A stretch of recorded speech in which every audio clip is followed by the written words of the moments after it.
Bonjour à vous. Alors nous sommes le 17 juin 2025 et il est 0h40. Et vous êtes sur ma chaîne Chronique d'une colère ordinaire. Alors, de quoi vais-je vous parler? Aujourd'hui, c'est la conversation impromptue numéro 19.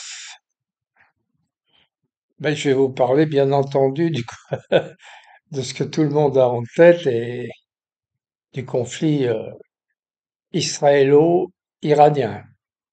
Pas comme j'avais dit hier, du conflit israélo-américano-iranien. Et maintenant, qui risque de devenir israélo-américano-russo-iranien. Enfin, on y voit un peu plus clair.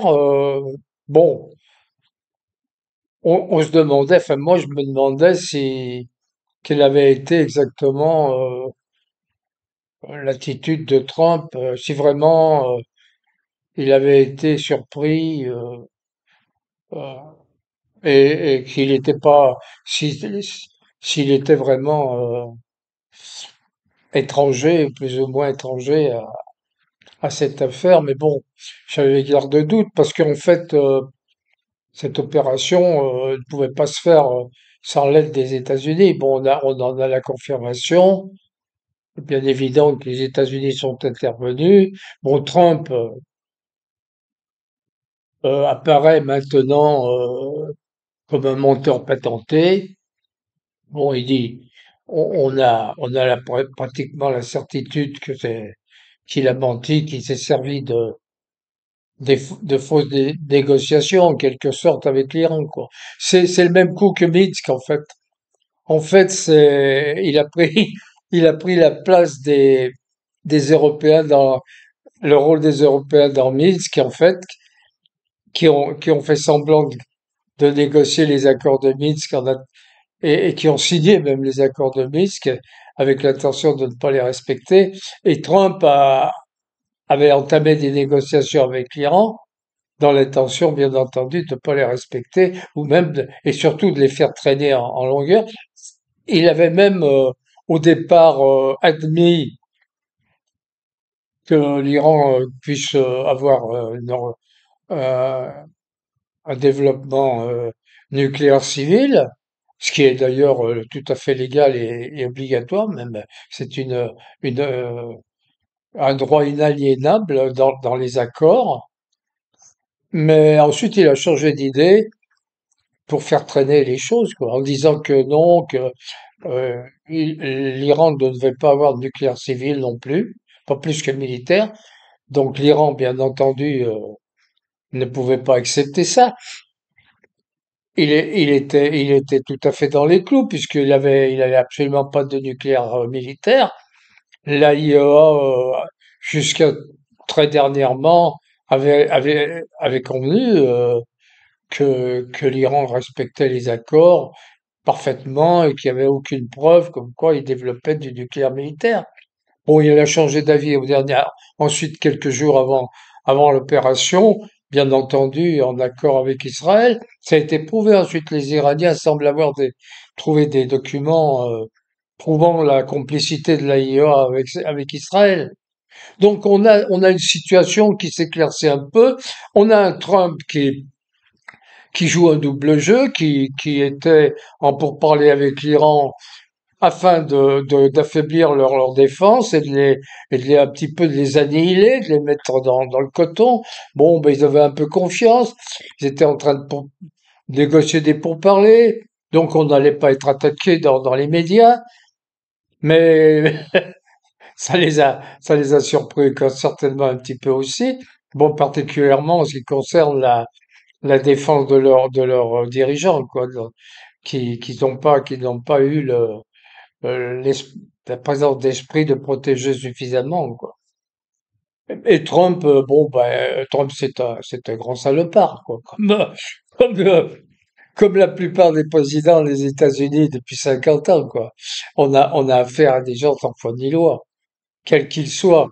Leur seule idée, leur seul souci, c'est la puissance de l'Amérique, la domination de l'Amérique dans le monde, le pognon, la préhension des ressources des autres pays quand il y en a, et renverser les gouvernements qui ne sont pas à leurs bottes pour en mettre d'autres, récupérer l'argent, les matières premières, et puis assujettir les États, quoi. Voilà, c'est leur grand souci depuis 50, 70 ans, depuis après la Première Guerre mondiale.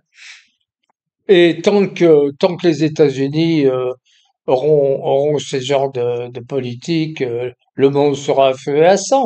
C'est tout à fait évident. Alors maintenant, il y a plus que la Russie, hein, en fait, pour sauver le monde, à mon avis.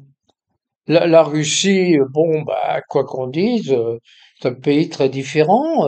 Ils n'ont jamais, depuis la fin de la guerre froide et la fin de l'URSS, la Russie n'a pas cherché à s'étendre partout dans le monde. Elle a pas, je crois que les États-Unis ont plus de 900 bases dans le monde. Il y a qu'à regarder le nombre de bases américaines qui entourent l'Iran. Et puis celles qui sont dans l'OTAN et tout, l'OTAN comment il s'est étendu en Europe, et ensuite l'Amérique autour de l'Iran. Enfin, on voit que la différence, quoi. Ça, il y a même un idiot patenté qui a de la peau de saucisson dans les yeux arrive à voir ça, quoi. Bon, donc on a une situation. Bon, alors il y a aussi une chose qu'on peut remarquer, c'est que il y a eu bon cette fameuse attaque d'Israël euh, qui a été remarquablement organisée, mais qui semble-t-il, au fur et à mesure qu'on a des renseignements, n'a pas eu quand même l'impact qu'on veut bien nous dire, hein. J'ai vu des vidéos où il est montré que bon, il y a eu des installations en surface qui ont été détruites, mais les installations nucléaires profondes, quoi, c'est-à-dire le nerf de la recherche nucléaire et de l'enrichissement d'uranium, se trouve à l'intérieur, profondément enfoui au sein des montagnes d'Iran, dans la périphérie de Téhéran, au nord de Téhéran, Natas, je crois, un nom comme ça. Et tout ça, ça n'a pas été détruit. Bon, l'armée, les dirigeants, il y a les principaux dirigeants ont été tués, mais bon, avec l'organisation de l'Iran telle qu'on nous l'a décrit à plusieurs niveaux, il semblerait que le commandement soit vite réorganisé. Et nous en avons d'ailleurs eu la preuve le lendemain, le surlendemain, par les frappes que l'Iran a déversées sur Israël. On se rend compte quand on voit les vidéos qui fleurissent les réseaux sociaux, que bon nombre de frappes ont atteint Israël, ont atteint les villes, hein, et que très peu ont été interceptés. Enfin, très peu. Je serais bien, je ne saurais dire le pourcentage, mais on voit beaucoup de, de missiles qui atteignent le sol et qui explosent, hein, dans d'énormes explosions d'ailleurs, hein. Et d'après certaines vidéos, euh, et d'après le colonel Beau, ces frappes ont eu beaucoup d'impact. D'ailleurs, alors après cette campagne, cette riposte iranienne, on voit quand même Trump a modifié sa façon de penser ou comment de s'exprimer, et au lieu de dire ce qu'il avait dit dans un premier temps, bravo à Israël, formidable, votre attaque est sensationnelle, il a dit après après avoir vu le résultat de la riposte iranienne, qui n'est d'ailleurs pas terminée, loin s'en faut. Il a dit, bon, ben, il faudrait peut-être voir que vous arrêtiez, quoi, qu'on arrête le conflit. Et Poutine, après discussion avec lui, et lui avoir dit, je crois qu'il faut arrêter cette poursuite de conflit entre Israël et l'Iran. Trump a acquiescé et a manifesté également le même sentiment il a dit officiellement qu'il fallait arrêter le conflit. Il est quand même, c'est quand même assez gonflé. C'est lui qui aide, qui en fait complice, si ce n'est instigateur d'ailleurs, on ne sait pas trop lequel est instigateur de cette affaire. Est-ce que c'est les États-Unis qui suivent Israël ou est-ce que c'est Israël qui suit les États-Unis? J'avoue être assez dubitatif sur cette question. Ils sont tellement, c'est tellement imbriqué. Israël est tellement imbriqué dans les États-Unis que il est difficile de faire vraiment la différence. Qui mène l'autre, c'est bien difficile de le savoir. J'aurais tendance à dire que c'est Israël qui mène les États-Unis, mais j'avoue ne pas être très sûr de ça. Enfin, quoi qu'il en soit, nous en sommes là maintenant. La Russie est en train de livrer des missiles hypersoniques, sais plus comment ils s'appellent, à l'Iran, de façon à pouvoir atteindre le détroit d'Ormuz facilement et éventuellement les destroyers et les porte-avions qui sont au large, là, au large de l'Iran. Et on en est là. Est-ce que ça va dégénérer? Est-ce que tout ça va rentrer dans l'ordre?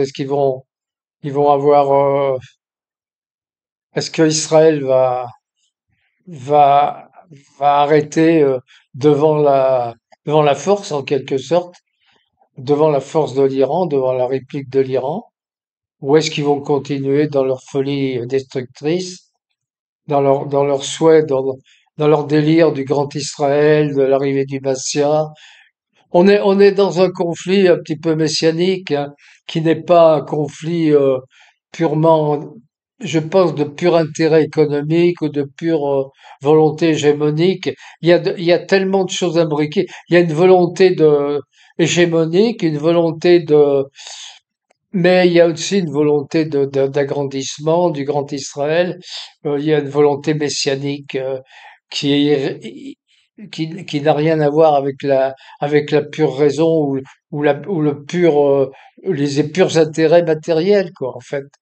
C'est très complexe, c'est très difficile. Alors, c- comment ça va tourner? C'est très difficile de le dire. Je suis, pour ma part, peut-être un peu plus optimiste qu'hier, compte tenu de la puissance de l'Iran telle qu'elle se produit. Je pense que cette puissance, cette force, cette détermination, si tant est que le peuple iranien reste soudé derrière ses ayatollahs, derrière le chef suprême, j'espère que la nation iranienne devant l'ennemi, devant cet ennemi qui les a attaqués d'une façon tellement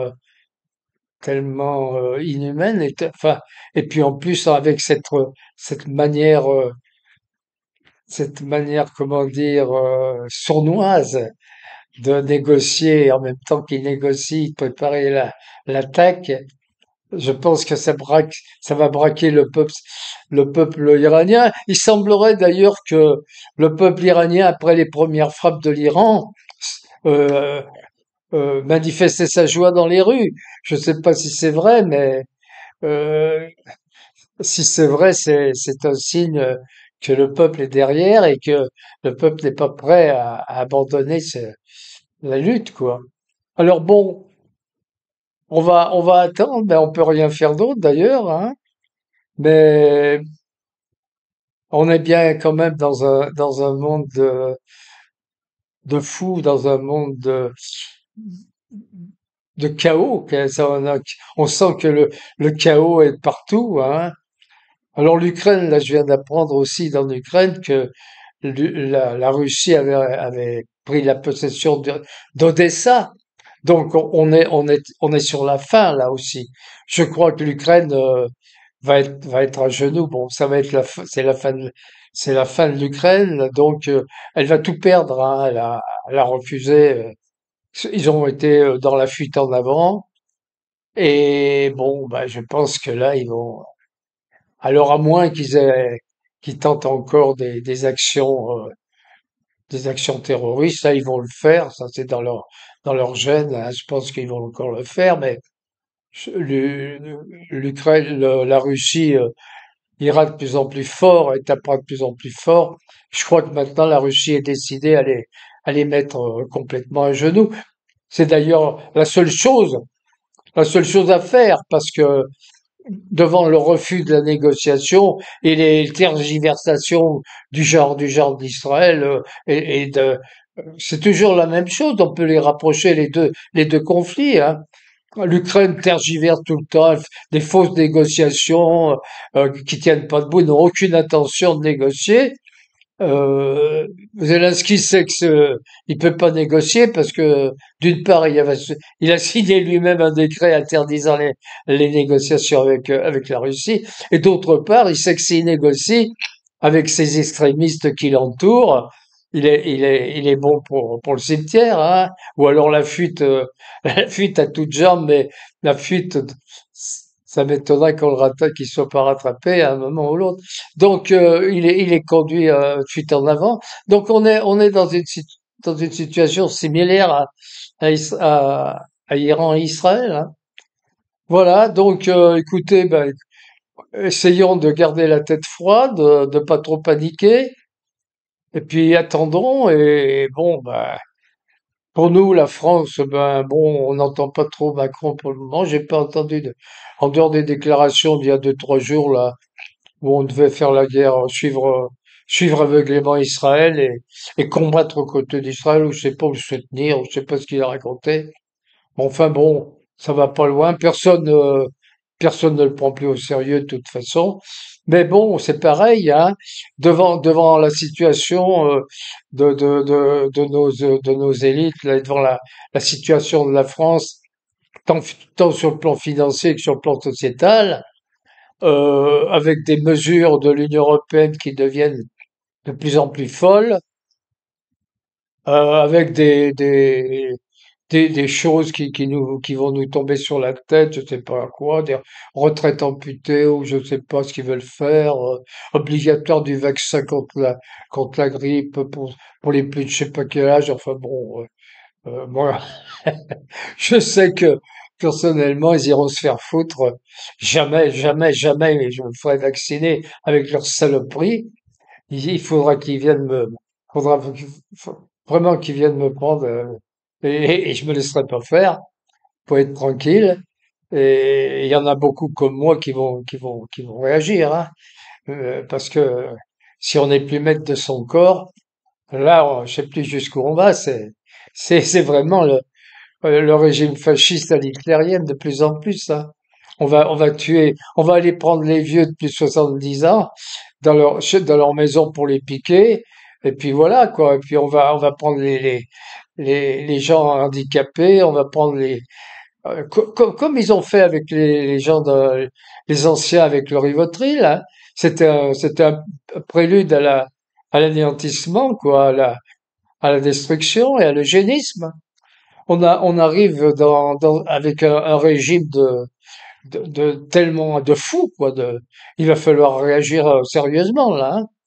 Là, il fait pas. Je crois que j'espère que vous les plus jeunes, là, j'espère que vous allez faire quelque chose, là, parce qu'il est temps quand même, hein. Il est temps de réagir, là.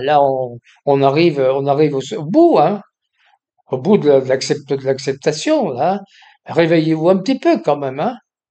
Franchement, là, faut bouger, là, hein. Voilà. Bon, bah, merci de m'avoir écouté, hein. Et puis peut-être à bientôt, j'espère, hein. Bonne nuit.